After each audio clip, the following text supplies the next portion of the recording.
Dans son message, le souverain a également rappelé que le Maroc ne ménagera aucun effort pour enrayer toute forme de division en apportant son concours au règlement des crises dans lesquelles est empêtrée la région arabe. Ensemble, écoutons Nasser Bouyta qui a lu le message royal adressé aux participants du 34e sommet de la Ligue arabe à Bagdad.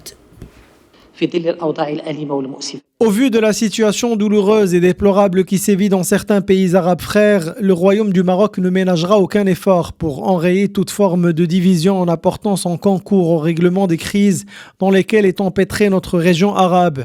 Il compte s'y employer en faisant prévaloir le dialogue et les initiatives pacifiques sur la logique de la force et des options militaires. À cet égard, je m'intéresse plus particulièrement à la crise qui sévit dans la Libye sœur.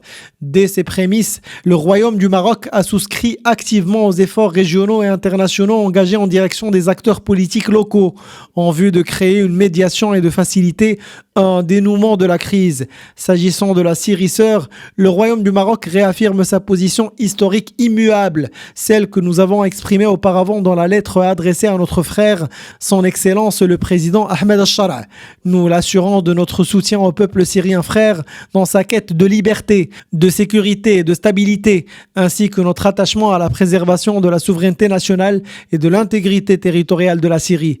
En concrétisation de cette position à l'égard de nos frères en Syrie et en guise de soutien à ce processus prometteur, le Royaume du Maroc a décidé la réouverture de son ambassade à Damas, fermée en 2012. Ce pas permettra d'ouvrir de plus larges perspectives dans les relations historiques entre nos deux pays et nos deux peuples.